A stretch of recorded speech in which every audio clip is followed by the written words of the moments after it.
স্ত্রীদেরকে আল্লাহ কি দায়িত্ব দিয়েছে একটা ফ্যামিলিকে সুন্দর করতে, একটা দাম্পত্য জীবনকে সুন্দর করতে। স্ত্রীর 1 নম্বর দায়িত্ব হচ্ছে she should make a comfort to her husband। স্ত্রীর উচিত স্বামীর জন্য ঘরটাকে প্রশান্তির নীর বানিয়ে রাখা।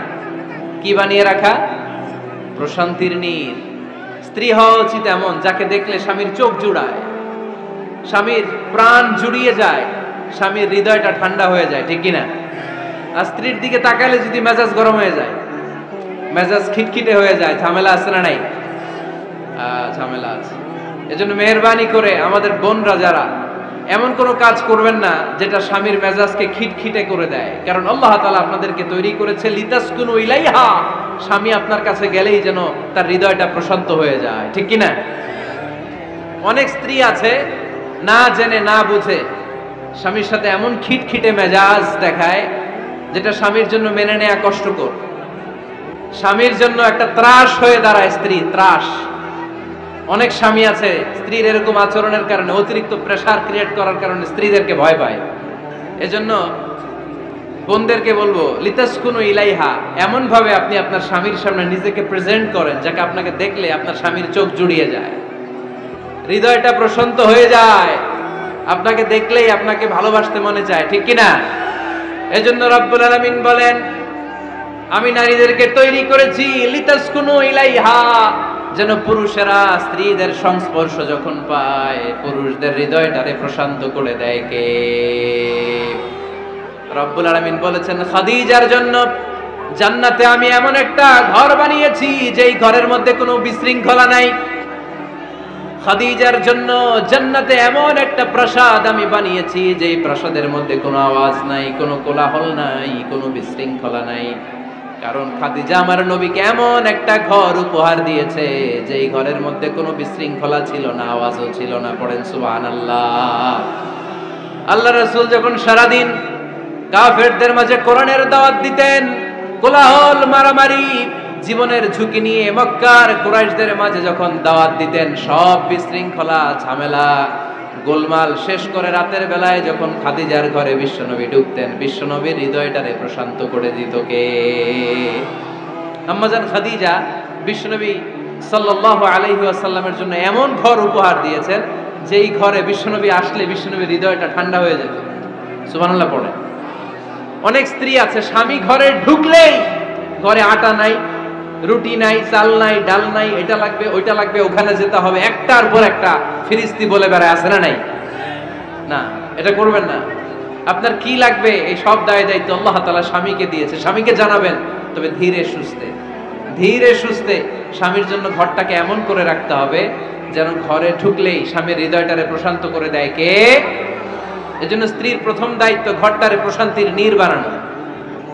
একটা সুখী দাম্পত্য জীবনের জন্য স্ত্রীর 2 নাম্বার দায়িত্ব হচ্ছে স্বামীকে ইন্সপায়ার করা, স্বামীকে সাহস জোগানো, পিছন থেকে ড্রাইভিং পুশের মতো কাজ করা। কারণ স্বামীকে যখন স্ত্রী সাহস যোগায় স্বামীর সাহস বেড়ে যায়, ঠিক কিনা? আল্লাহর হাবিব সাল্লাল্লাহু আলাইহি ওয়াসাল্লামের কাছে কোরআনের আয়াত নাযিল হলো ইকরা বিসমি রাব্বিকাল্লাযী খালাক খালাকাল ইনসানা মিন আলাক ইকরা ওয়া রাব্বুকাল আকরাম আল্লাযী আল্লামা বিল কলম আল্লামাল ইনসানা মা লাম ইয়ালাম। পড়েন আল্লাহু আকবার। সূরাতুল আলাকের 5 আয়াত হেরা গুহায় যখন নাজিল হয়ে গেল, বিশ্বনবী সাইয়েদনা জিবরাইলকে নিজ আকৃতিতে দেখলেন, পা থেকে মাথা পর্যন্ত দেখে বিশ্বনবী ভয় পেয়ে গেলেন। বিশ্বনবী সাল্লাল্লাহু আলাইহি ওয়াসাল্লামের হৃদয় কাঁপতে আরম্ভ করলো। কোরআনের 5 আয়াত নিয়ে হেরা গুহা থেকে বিশ্বনবী আম্মাজান খাদিজাতুল কুবরা রাদিয়াল্লাহু তাআলা আনহার কাছে চলে আসলেন। এসে ডেকে বললেন, খাদিজা জাম্মিলুনি জাম্মিলুনি, কম্বল দিয়ে তুমি আমারে চাপা দাও, আমার ভয় লাগছে, মনে হয় আমি বাঁচবো না। আম্মাজান খাদিজা বললেন, কি হয়েছে আপনার? বিশ্বনবী বললেন, বিশাল বড় একটা লোক কোরআনের 5 আয়াত নিয়ে এসেছে। ওই লোকের পা হেরা গুহার মধ্যে, মাথাটা আকাশের উপরে, এত বিশাল সত্তা, বিশাল কোন মানুষ জীবনে আমি দেখি নাই। এসে সে পরিচয় দিয়েছে সে নাকি জিবরাইল ফেরেশতা। বিশ্বনবী বললেন, মনে হয় আমি বাঁচবো না, আমার জ্বর চলে এসেছে, আমার হৃদয়ের মধ্যে কাঁপুনি শুরু হয়েছে, তুমি আমারে কম্বল দিয়ে চাপা দাও। আম্মা জান খাদিজা বললেন, ও নবী ভয় পাবেন না, আমার আল্লাহ কোনোদিন আপনারে অপমান করবেন না। সুবহানাল্লাহ পড়েন। ওয়াল্লাহি ওয়াল্লাহি লা ইউখজিক আল্লাহু আবাদা। নবী গো, আল্লাহ আপনারা অপমান করবেন না, কারণ আপনার মধ্যে এমন এমন ভালো ভালো গুণ আছে, এই গুণাবলীগুলি যে মানুষের মধ্যে থাকে তাকে আমার রব কোনোদিন অপমান করতে পারে না। চিল্লায় বলেন ঠিক কি না? নবী হে, ইন্নাকা লা তাসিলুর রাহিমা, আপনি আত্মীয়তার সম্পর্ক বজায় রাখেন। ও নবী, তাসদুকুল হাদিসা, সব সময় আপনি সত্য কথা বলেন। ওয়া তাহমিলুল কাল্লা, আপনি মানুষের বোঝা টেনে দেন। ওয়া তাকসিবুল মা'দুমা, যার উপার্জন করার কেউ নাই, নিজে গায়ে খেটে আপনি তারে উপার্জন করে দেন। ওয়া তুঈনু আলা নাওয়াইবিল হক, সত্য যেখানে বিপন্ন সেখানে আপনি সাহসী সৈনিকের মতো দাঁড়িয়ে যান। সুবহানাল্লাহ। নবী, আপনি ভয় পাবেন না, কারণ আপনি এমন অসাধারণ ব্যক্তিত্ব, এমন জনকল্যাণমূলক কাজের আঞ্জাম আপনি দেন, এরকম লোককে আল্লাহ কখনো অপমান করতে পারে? আপনি চালিয়ে যান, আপনাকে থামানোর মতো অপশক্তি গোটা বিশ্বে দ্বিতীয়টা নাই। চিল্লায় বলেন ঠিক কি না? বিশ্বনবীকে সাহস জুগিয়েছেন, এরকম সাহস জোগানোর মতো স্ত্রী আমাদের দরকার আছে না নাই? বিশ্বনবী সারাদিন বাইরে যখন কাফের মুশরিকদের অত্যাচার অনাচার সহ্য করে ঘরে আসতেন, আম্মা জান আয়েশা এমন সাহসিকতার বাণী শোনাতেন, এমন মোটিভেশন শোনাতেন, এমন ইন্সপায়ারেশন দিতেন, বিশ্বনবী সারাদিনে সব দুঃখ কষ্ট ভুলে গিয়ে এর পরের দিনের দাওয়াতি কাজের জন্য নতুন করে এনার্জি ফিরে পেতেন। চিল্লায় পড়েন আল্লাহু আকবার। এজন্য স্ত্রীর 2 নাম্বার কাজ হচ্ছে স্বামীকে সাহস যোগানো। 2 নাম্বার কাজ কি? স্বামীকে সাহস যোগানো, স্বামীকে সাপোর্ট দেয়া। স্ত্রীর 3 নাম্বার কাজ হচ্ছে স্বামীর ডাকে সাড়া দেয়া। কি দেয়া? স্বামী যদি স্ত্রীর সঙ্গ পেতে চায়, স্ত্রীর ওই ডাকে সাড়া দিতে হবে। রাতের বেলা স্বামী যদি স্ত্রীর সঙ্গ চায়, আর স্ত্রী যদি সঙ্গ না দিয়ে চলে যায়, ফজর পর্যন্ত স্ত্রীর উপর আল্লাহর ফেরেশতারা লানত দিতে থাকে। চিল্লায় পড়েন নাউযু বিল্লাহ। তবে হ্যাঁ, ভ্যালিড যদি কোনো কজ থাকে, ভ্যালিড কজ, অসুস্থতা, অন্যান্য কমপ্লেক্সিটি যদি থাকে, সেটা ভিন্ন ব্যাপার। কিন্তু ইগোর কারণে, ইগো, মেজাজ দেখিয়ে, রাগ দেখিয়ে কোনো বোন যদি স্বামীর আহ্বানে সাড়া না দিয়ে মুখ ফিরিয়ে চলে যায়, ফজর পর্যন্ত আল্লাহর ফেরেশতারা ওই মহিলার উপর লানত দিতে থাকে। আওয়াজ করে পড়তে হবে নাউযু বিল্লাহ। আবার বিশ্বনবী বলেছেন, খবরদার, রমজান ছাড়া কোন নফল রোজা কোন স্ত্রী যদি রাখতে চায়, নফল রোজা রাখার আগে স্বামীর কাছ থেকে যেন সে অনুমতি নিয়ে নেয়। নফল রোজা, আওয়াজ করে বলেন কি রোজা? ফরজ রোজা না। দিনের বেলা যেহেতু রোজা রাখতে হয়, কোন নারী, কোন যুবতী নারী, বয়স্ক নারীদের কথা ভিন্ন, কোন যুবতী নারী যদি নফল রোজা রাখতে চায়, সে তার স্বামীর পারমিশন নেবে। কারণ হয়তো স্বামী দিনের বেলা স্ত্রীর সঙ্গ চেতে পারে, ঠিক কিনা? এজন্য স্বামীর কাছ থেকে পারমিশনের দরকার আছে না নেই? দাম্পত্য জীবনকে সুখময় করতে হলে একজন স্ত্রীর 4 নম্বর দায়িত্ব হচ্ছে নিজের সতীত্বের হেফাজত করা। 5 নম্বর দায়িত্ব হচ্ছে স্বামীর সম্পদের হেফাজত করা। সাইয়েদনা আবু সুফিয়ান রাদিয়াল্লাহু তাআলা আনহু ছিলেন খুব কৃপণ মানুষ, বিষ্ণু ইসলামের শ্বশুর। সেই বুখারীতে এসেছে, ওনার স্ত্রী এসে আল্লাহ রাসূল সাল্লাল্লাহু আলাইহি ওয়াসাল্লামের কাছে বলেন, ইয়া রাসূলুল্লাহ, ইন্না আবা সুফিয়ান রাজুলুন শাহীহ। আল্লাহর রাসূল, আবু সুফিয়ান খুব কৃপণ মানুষ, আমার আর আমার সন্তানদের খরচের জন্য যে টাকা পয়সা লাগে আমার স্বামী দেয় না।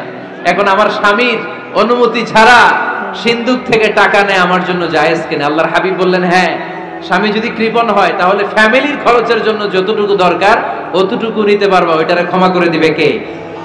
আমাদের অনেকের মধ্যে অনেক কৃপণ লোক আছে না নাই? এই কৃপণ লোক যদি থাকে, আপনার অনুমতি ছাড়াও ভাবি আপনার পকেট থেকে টাকা নিতে পারবে। কৃপণ যারা, তাদের পারমিশন ছাড়া পকেট থেকে, আলমারি থেকে টাকা নিয়ে যতটুকু দরকার ফ্যামিলির ততটুকু খরচ করা যাবে, অতিরিক্ত খরচ করা যাবে না। 6 নম্বর দায়িত্ব হচ্ছে ছেলে মেয়েদেরকে দেখাশোনা করা, ছেলে মেয়েদেরকে বুকের দুধ খাওয়ানো। অনেক মা আছে ছেলে মেয়েদেরকে বুকের দুধ খাওয়াতে চায় না, আছে না নাই? হ্যাঁ, ডানু খাওয়ায়, ডানু। আর কি খাওয়ায়?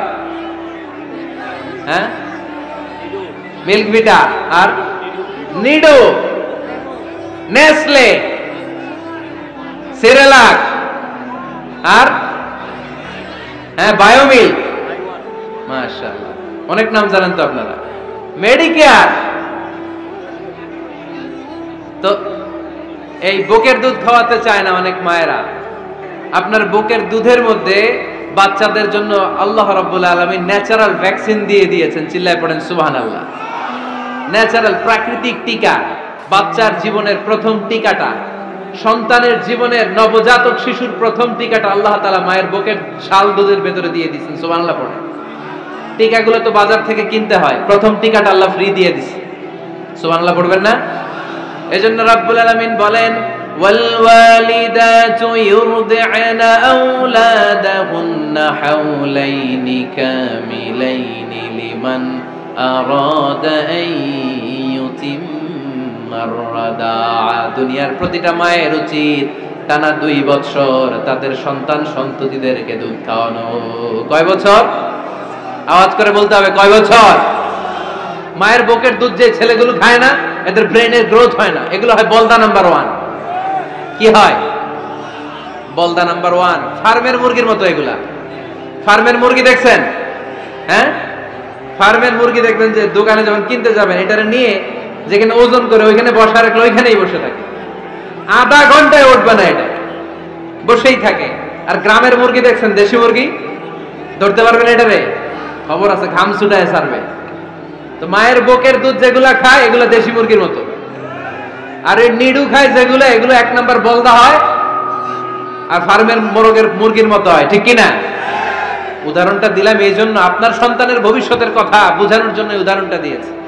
বুকের দুধ খাওয়াবেন, এর মধ্যে আল্লাহ তাআলা এমন নিউট্রিশন, পুষ্টি গুণ দিয়ে মায়ের বুকের দুধকে আল্লাহ তাআলা সমৃদ্ধ করেছে। বাচ্চার ব্রেইনের গ্রোথ হয়, বাচ্চার হাড্ডিগুলো খুব শক্ত হয়, সে ইনফিরিয়রিটি কমপ্লেক্সে ভোগে না, হীনমন্যতায় ভোগে না। জীবনের যেখানেই যাবে সেখানেই সে হবে সফল। চিল্লায় বলেন ঠিক কিনা? অনেক মা আছে বুকের দুধ খাওয়াতে চায় না, ডানু খাওয়ায়, নিডু খাওয়ায়, আবার নিজেদের কাজের জন্য ব্যস্ত, ছেলে মেয়েদেরকে সময় দেয় না। আছে না নাই? নারীরা চাকরি করতে পারবে, হেজাব করে নিজেকে পর্দার মধ্যে রেখে শিক্ষকতা করতে পারবে, ডাক্তারি করতে পারবে, সব পেশায় তারা যেতে পারবে, নিজেদেরকে পর্দার মধ্যে রেখে হেজাব পরে সব জায়গায় যেতে পারবে। কিন্তু সন্তানদেরকেও দেখাশোনার দরকার আছে না নাই? অনেক মায়েরা নিজেরা থাকে চাকরিতে আর ছেলে মেয়েদেরকে দিয়ে রাখে কাজের মেয়ের কাছে। আছে না নাই? মনে রাখবেন, আপনি যদি অফিসে চাকরিতে ব্যস্ত থাকেন আর ছেলে মেয়ে যদি কাজের মেয়ের কাছে মানুষ হয়, তাহলে ছেলে মেয়ে আপনার আচরণ পাবে না, সে কাজের মেয়ের বুয়ার আচরণ পেয়ে পেয়ে বড় হবে। চিল্লায় বলেন ঠিক কিনা? এক একটা নারীকে আল্লাহ তাআলা এক একটা ফ্যামিলির ম্যানেজিং ডাইরেক্টর বানিয়ে দিয়েছে। এ women is an MD of a family। একজন নারী একটা ফ্যামিলির ম্যানেজিং ডাইরেক্টর। এখানে অনেক কাজ আছে মিয়া। এখানে